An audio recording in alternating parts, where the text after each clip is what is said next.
Hello everyone, hope आप सभी लोग अच्छे होंगे और आपका न्यू ईयर बहुत मस्त चल रहा होगा। आज का वीडियो है मेरी गाड़ी के ऊपर जो कि है RAV4 2025 वुडलैंड एडिशन। तो रीज़न इसका ये है कि मैं इसको सेल करने वाला हूँ, तो उससे पहले मैं सोच रहा हूँ एटलीस्ट एक वीडियो तो इसका होना चाहिए। तो ये है वुडलैंड एडिशन 2025 का एक्सटीरियर। आप बाहर से देखें तो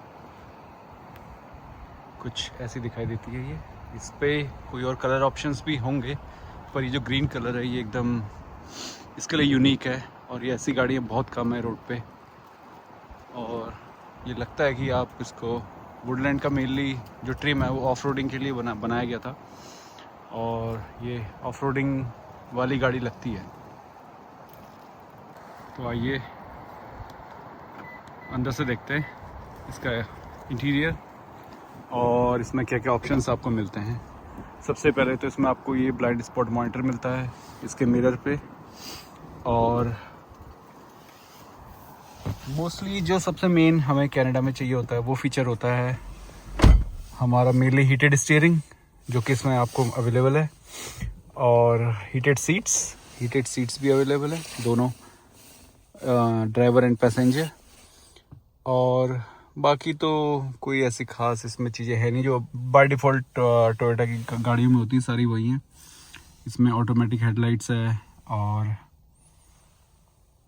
ऑटोमेटिक वाइपर हैं, क्रूज़ कंट्रोल है, और ये जो सीट्स है वो काइंड ऑफ लेदर नहीं है, पर ये बहुत अच्छा मटेरियल है। ये जो फैब्रिक है काइंड ऑफ लेदर जैसा फील देता है, पर लेदर जो होता है काफ़ी हीटअप हो जाता है समर्स में, और ये इसमें वेंटिलेटेड सीट्स तो होती नहीं है। तो ये मुझे मटेरियल है लेदर से अच्छा लगता है। और जो इसमें वुडलैंड एडिशन है, इसमें जो आपको नीचे जो मैट्स हैं थोड़े गंदे हो रहे हैं, लेकिन ये जब अच्छे होते हैं तो ये बहुत अच्छे लगते हैं, थोड़े यूनिक से हैं। वुडलैंड एडिशन लिखा रहता है इसमें। आइए इसको स्टार्ट करते हैं।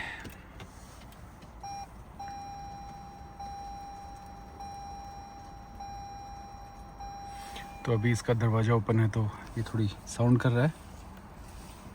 तो यहाँ पे ये हाइब्रिड वर्ज़न है, तो हाइब्रिड में आपको जो माइलेज है, जैसे कि आप देख सकते हैं ये हाइब्रिड वर्ज़न है। इसमें यहाँ पे जो मोड्स हैं, ड्राइविंग मोड्स हैं, तो अभी इको में है।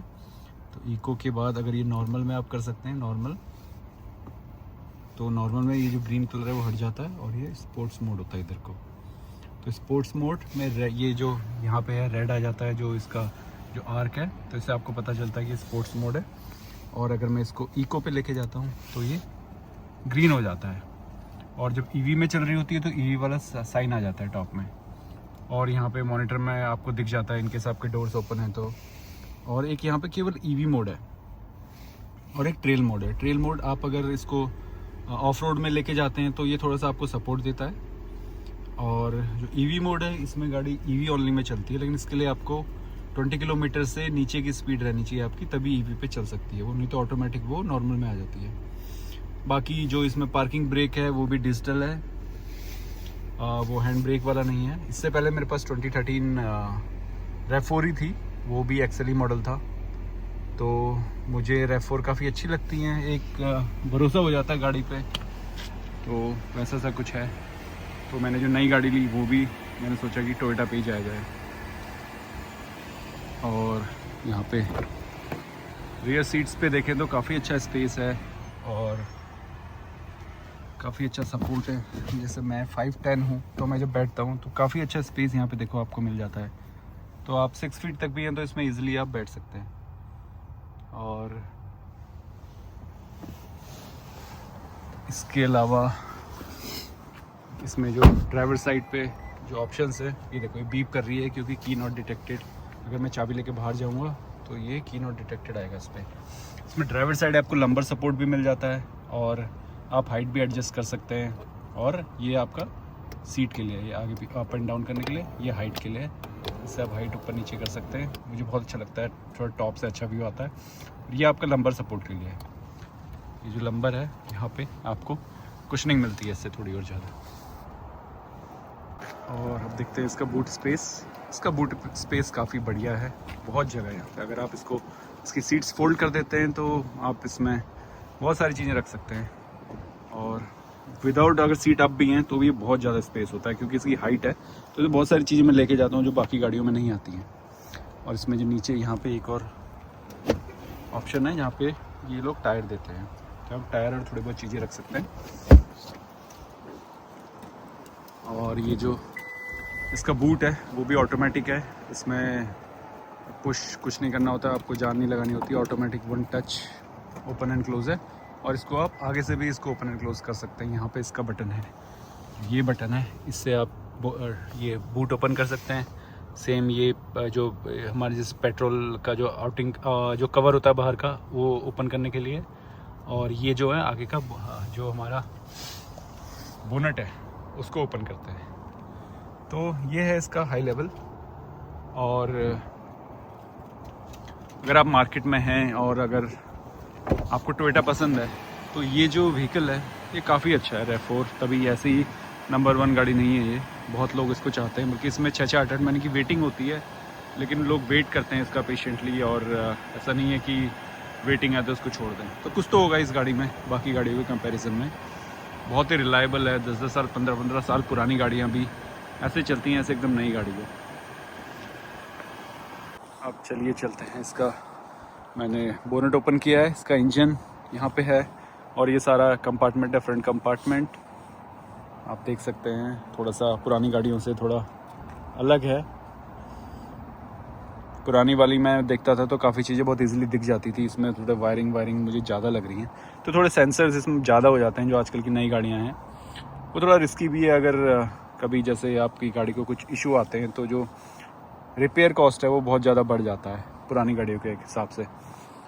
लेकिन टोयोटा फिर भी अच्छी है, टोयोटा का repair cost compare to other vehicles अभी भी काफ़ी सस्ता है, रिलायबिलिटी है, फन टू ड्राइव है, ड्राइविंग में आपको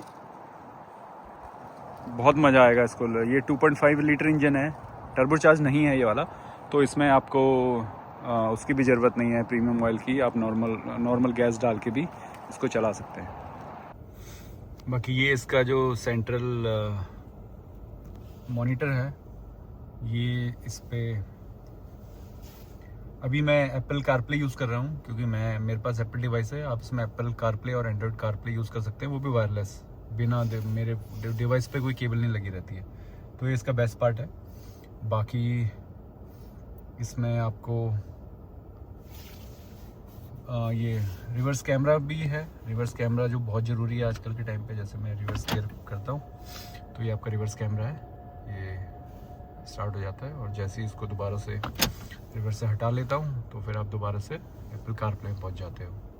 फिर जो भी आपकी ऐप्स हैं वो यहाँ पे आ जाती हैं और आप उनको यूज़ कर सकते हो। और इसका वॉइस कमांड्स भी हैं, इसमें आप वॉइस कमांड भी यूज़ कर सकते हो। और इसका खुद का नेविगेशन भी है टोयोटा का, पर ये जो नेविगेशन है इसका आपको अलग से पे करना पड़ता है, तो वो मैंने अभी लिया नहीं है। इसका शायद $15 पर मंथ का सब्सक्रिप्शन है।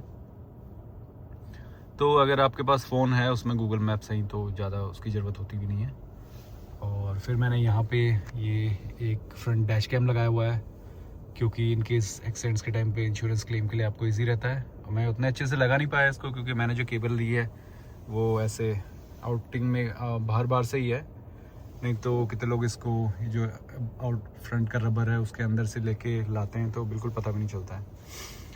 और आप इसको लेके किसी कार शॉप पे भी जा सकते हो, वो भी कर देते हैं, लेकिन पैसा लगता है हर चीज़ का, तो मेरे लिए अभी ठीक है, तो मैंने कभी ट्राई नहीं किया। और यहाँ पे सारे स्टीयरिंग माउंटेड कंट्रोल्स हैं, तो जो भी आपको यूज़ करना है बड़ा इजी है, यहीं से आप यूज़ कर सकते हैं। और ये जो है हमारा ये लेन असिस्ट है, ये यहाँ पे इसका ऑप्शन बन के आ जाता है, तो इसमें जब भी आपकी गाड़ी लेन से थोड़ी सी भी इधर उधर मूव होती है तो ये आपको बीप करने लग जाता है, जो बहुत अच्छा फीचर लगता है मुझे।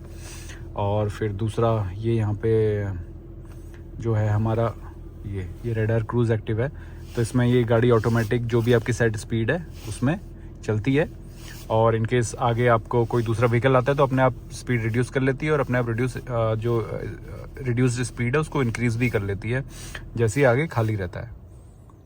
तो बाकी इसमें टेम्परेचर, बाहर का टेम्परेचर भी आप देख सकते हैं, और टेम्परेचर का भी यहाँ पे ऑटोमेटिक टेम्परेचर्स हैं, आपको बार बार वो नहीं करना, तो आप एक टेम्परेचर सेट कर दो तो उसी पे रहेगा गाड़ी, और आपको बार बार उसको चेंज करने की ज़रूरत नहीं है।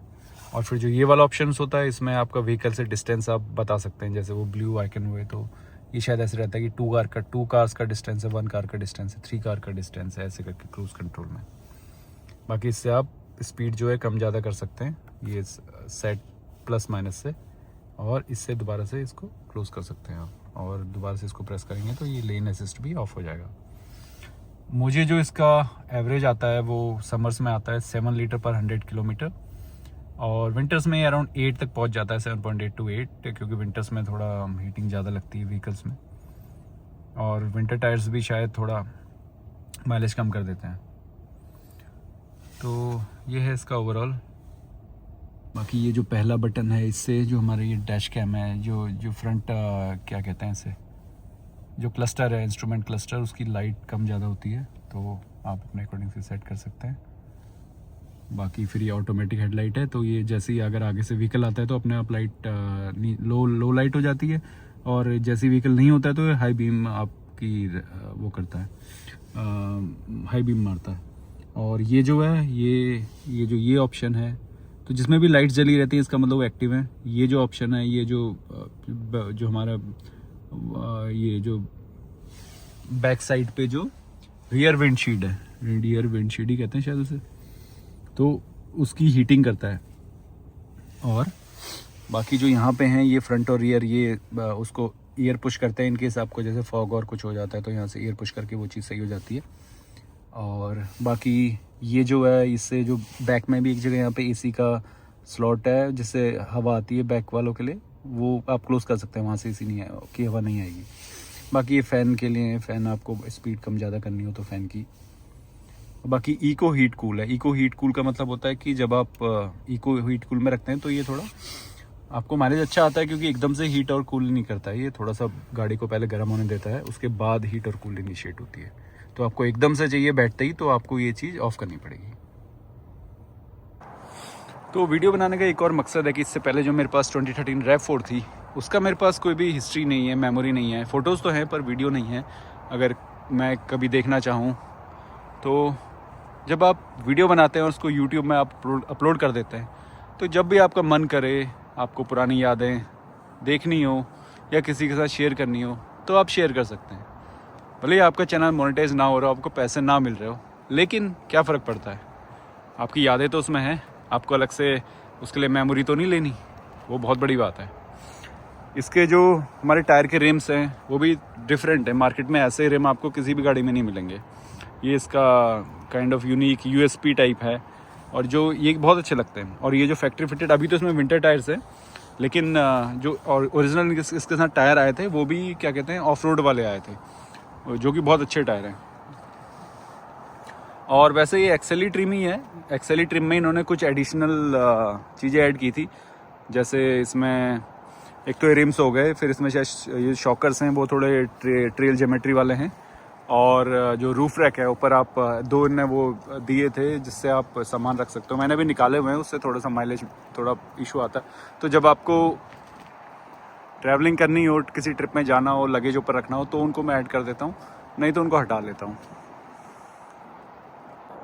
तो इसको सेल करने का ऐसा एक भी रीज़न नहीं है कि इस गाड़ी में कुछ इश्यू हो, गाड़ी नंबर 1 है। बस मुझे ही थोड़ा सा मन था कि टेस्ला ले लो। अब मैं टेस्ला का बहुत पिछली बार भी मैं सोच रहा था, पर किसी थोड़ी ये गाड़ी थोड़ी उससे सस्ती थी, 20,000 सस्ती थी उससे, तो मैं उस पर गया नहीं। पर अभी मैंने इस बीच और रिसर्च करी काफ़ी, तो उस गाड़ी में काफ़ी एडवांस टेक्नोलॉजी है, और मैं चाहता हूँ कि मैं उसको यूज़ करूँ, देखूँ कैसी है क्या है, क्योंकि अभी तक मैं EV में गया नहीं हूँ। मेरी जो भी गाड़ियाँ थी वो गैस वाली थी, पता नहीं डीजल सही है कि नहीं है। और मेरे घर में मैं ही ड्राइव करता हूँ, अगर मेरी वाइफ भी ड्राइव करती तो मैं इस गाड़ी को कभी नहीं निकालता, रखे रहता। क्योंकि काफ़ी लोग सजेस्ट करते हैं कि आपके घर में अगर 2 ड्राइवर हैं तो एक EV वाली होनी चाहिए, एक नॉन EV होनी चाहिए। इनकेस कभी इसका इलेक्ट्रिसिटी का कुछ इशू हुआ, कहीं बहुत दूर जाना हो, उस एरिया में अगर आपको चार्जर्स ना हो रास्ते में, तो आप गैस वाली गाड़ी ले जा सको। लेकिन अब ऐसा है नहीं। वैसे काफ़ी जगह बहुत सारे, जो टेस्ला का तो जो चार्जिंग नेटवर्क है वो नंबर 1 है, और हर जगह आपको मिल ही जाते हैं। बहुत ही एक्सट्रीम आप जगह जाएंगे तो और बात है, लेकिन मोस्टली जो भी मोस्टली नॉर्थ अमेरिका में काफ़ी सारा नेटवर्क उन्होंने कवर किया हुआ है, तो ऐसी प्रॉब्लम नहीं आने वाली है। तो बाकी देखते हैं क्या होता है। मुझे भी ज़्यादा गाड़ियों का ऐसा आइडिया नहीं है, मैं अपने पर्सनल यूज़ के लिए लेता हूँ, ऐसा इंथुजियाज्म नहीं है उतना। तो होपफुली डीजन अच्छा रहेगा और मैं आगे शेयर करता रहूँगा टेस्ला से रिलेटेड वीडियोस भी। वो काफ़ी टेक ड्रिवन है, धीरे धीरे सीखूँगा उसको कैसे बेस्ट यूज़ उसका कर सकते हैं। अभी के लिए इतना ही, बाकी फिर मिलते हैं। Thanks for watching, bye for now.